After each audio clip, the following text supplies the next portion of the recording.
Nesse vídeo eu vou falar então sobre as questões de tributação. Então, quando você escolheu sua empresa, você já sabe o tipo de empresa que você é, né? Você já sabe como você está classificado, você já sabe o teu porte, e aí vem uma questão que é a tributação. A partir do momento que você constitui uma empresa, você tem 30 dias para informar qual é o tipo de tributação que você vai ter. Você vai fazer parte de qual regime tributário? Os três mais conhecidos e mais usados, e acho que são os únicos até, são lucro real, lucro presumido e o regime simplificado. O lucro real, como o próprio nome já sugere, ele é apurado mês a mês. Então tudo que você recebeu, tudo que você gastou, você apura, você vai ter o teu lucro daquele mês e aí você vai gerar os impostos em cima daquele lucro que você teve. Tá? Tem algumas coisas que contam no lucro real, né, que não são muito comuns, mas, por exemplo, você pode colocar depreciação, por exemplo. E aí a depreciação diminui o teu lucro. Tem gente que coloca despesas, né, então o cara compra lá, o carro está no nome da empresa. Esse tipo de manobra para pagar um pouquinho menos de imposto. Eu conheço uma clínica na odontologia que usa esse regime tributário por questões bem específicas, né, mas a maioria das clínicas não está nesse regime, não. O outro regime, né, a outra forma que você pode escolher para pagar os teus tributos, né, os teus impostos, é o lucro presumido. Aí, como o nome também sugere, você presume um lucro e a partir da presunção é calculado todo o imposto. Então, nesse caso, o governo presume que você vai ter 30% de lucro e aí ele tributa, né, o teu lucro em 8%. Então ele vai tributar, ele vai sugerir 30% do teu faturamento para calcular 8%, aí começa uma conta toda que vai dar 11,33%. Então quando você está no lucro presumido, você já sabe que você vai pagar entre PIS, COFINS, contribuição sobre o lucro líquido e imposto de renda de pessoa jurídica, você vai pagar 11,33%. E aí tem o ISS. Na pessoa física, o ISS é físico, na jurídica não. Na jurídica, o ISS é de 5%, na maioria dos municípios. Tem municípios até com uma taxa um pouco menor, mas a maioria é 5%. Então você sabe que você vai pagar 16,33% de imposto sobre o que você emitiu de nota no período. Então você já sabe o imposto de antemão, quanto que vai custar do teu faturamento. Então quando você faz uma conta, você sabe que 16,33% é quanto você vai pagar de imposto. Tá? A maioria das clínicas usava esse regime tributário quando começaram e no momento até em que boa parte das clínicas eram pessoa física. Não tinha muita clínica pessoa jurídica, porque o custo, né, ele era mais alto. Então quando você vai lá ver quanto você realmente pagou de imposto de renda, né, sobre o faturado, né, sobre o que você vendeu no mês, talvez você não chegue a 16. Então a maioria das clínicas escolhia não ser pessoa jurídica, porque além de ter que pagar o contador, né, você ainda tinha uma carga tributária maior. Há um tempo atrás, não me lembro agora exatamente o ano, o governo criou o regime simplificado. O regime simplificado. E aí então o dentista pôde entrar no regime simplificado, mas tinha um problema. O regime simplificado, ele cobrava um imposto de 16,93%, que é maior do que o lucro presumido. E muita gente não aderiu por causa disso. O que muita gente esqueceu daí foi o seguinte, que no regime simplificado, você não precisa pagar os encargos sobre salário.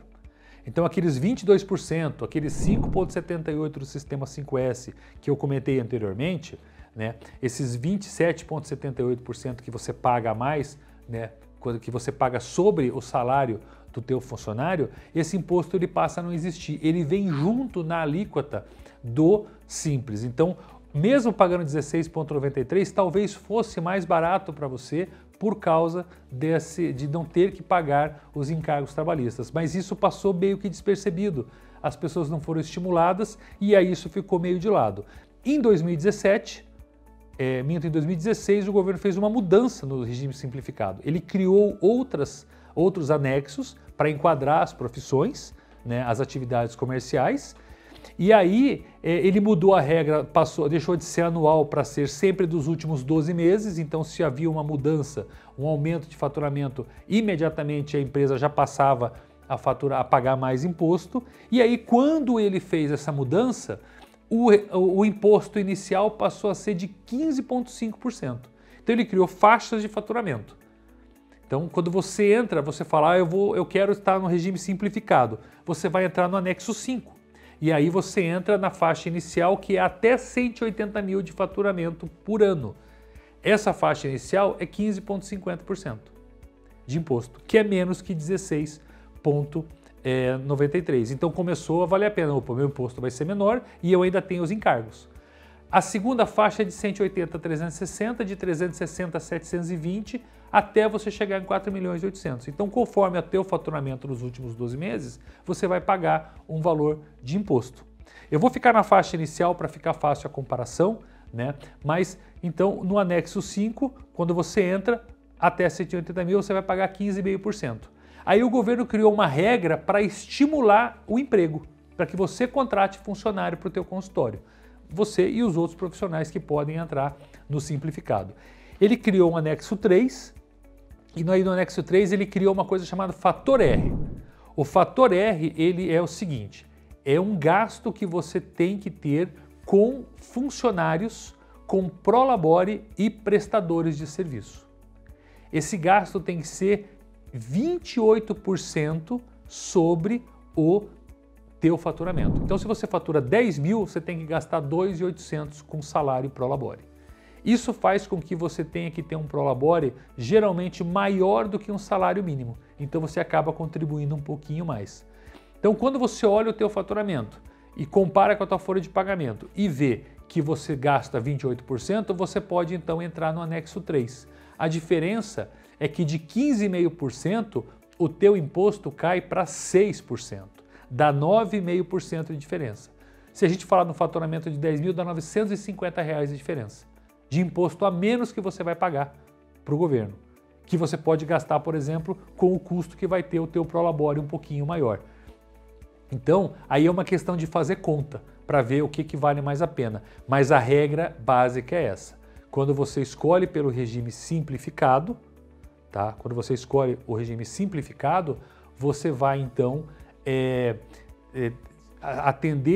atendendo essa regra do fator R, você pode entrar no anexo 3, então você vai pagar menos imposto e você não vai ter os encargos. Então, às vezes, é até vantajoso para você, como pessoa física, trabalhando com um faturamento não muito alto, estar no regime simplificado. Tem que fazer conta e fazer o cálculo para ver o que vale mais a pena. Por quê? Você vai ter um prolabore agora. Sobre o prolabore, você paga INSS, mais é 11%. Quando você é pessoa física, você paga 20% de INSS. Agora você vai pagar 6% sobre o total de nota emitida. Talvez seja menor do que o gasto que você vai ter pagando imposto de renda. E tem essa questão dos salários dos funcionários, que você não tem que pagar os encargos sobre o salário. Eles já estão nessa alíquota de 6%. Então, quando você olha os 6%, quando vem a guia para você pagar, que chama DAS, documento de arrecadação do Simples, vem especificado os percentuais de cada imposto que você está pagando. Então você continua pagando o PIS, o COFINS, a contribuição sobre o lucro líquido, o imposto de renda sobre pessoa jurídica e o ISS. E agora também INSS, só que valores menores. Então o governo formalizou muito mais gente e colocou muito mais gente contribuindo com o governo. Então isso ajuda o governo a arrecadar mais e estimula você também a se formalizar, a ter um CNPJ. Né? Você como CNPJ, você tem taxas melhores em máquinas de cartão, você tem acesso a linhas de crédito, né? Mais favoráveis para o teu consultório. Tem uma série de vantagens, mas é uma questão ainda, né, de você fazer conta para ver o que vale mais a pena, o que é melhor.